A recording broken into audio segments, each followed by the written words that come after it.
Alright, Cyberbard, I've prepared a small game to play with you called True or False, Canada Edition, V2. Oh, great. Version 1 was done with Chronoside, and this is the same exact list, so I guess I can't really call it V2, but we're going to see how you stack up against Chronoside. Chronoside got about 5 out of 10 right. Okay, let's see. And we'll see how you do, because you're from about the same area, and I think he was a little bit less versed in the country facts that I pulled up. So we'll see if you know a little bit more or a little bit less. We'll see. Hit me, Yemmy. All right, True or False, Canada Edition. And number 1, True or False.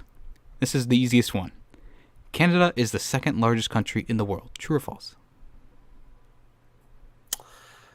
I would say...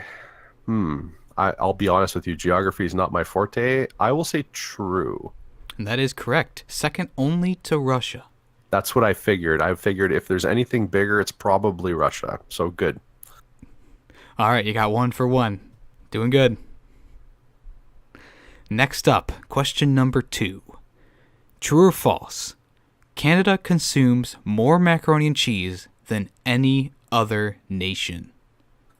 I'm going to say false on this one. Ooh, but it is true. Really? Mm-hmm. In a study done a few years ago, it was shown that macaroni and cheese was the most consumed in Canada. I was totally expecting the U.S. to beat us out on that because I know. Me too. It's coming from. It's got to be the craft dinner thing, but it's not as big of a thing in Quebec, so I'm not as exposed to that. I guess you could say. Are you a fan of mac and cheese or no? I'll be honest with you. I like to cook for myself. I consider myself a pretty good cook, and I'll make from scratch any day over any of that box stuff. I mean, you can make macaroni and cheese from scratch. Just put some flour and some make some noodles, roll them up. Of course. Then you make a roux. Then you make a nice roux. Milk the cow out back. Make some cheese. You laugh, but I've made cheese. Have you ever tried doing that? Only at the farm park. Farm park? Oh yeah, it's not like a big attraction, but there's a place around me called the farm park, and it's literally just a farm set up so that people can come in and see how a farm is run day to day. You know what? That's actually really interesting, and I think that's a great thing because people are very out of touch in this day and age, especially in the western part of the world. Well, anywhere, truthfully, with how their food is produced. My brother-in-law, who also has a YouTube channel by the name of Jody Farms, has his own organic farm, and he does vlogs relating to his farming.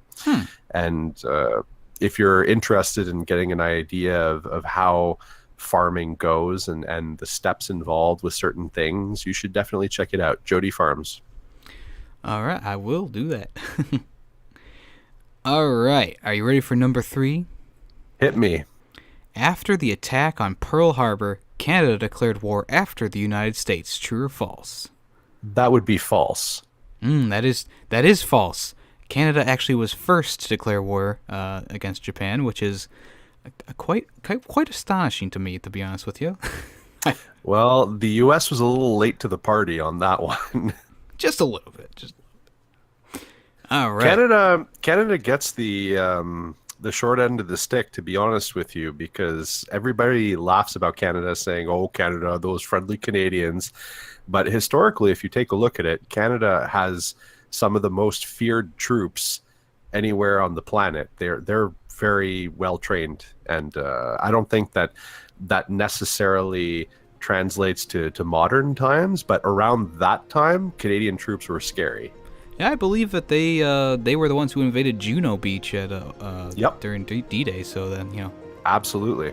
Then there's also the one beach that they literally walked up the beach and then they're like, not the Canadian, I think it was the British forces. They walked up a beach and they're like, oh, time for tea. Of course. That's a story for a different time, though.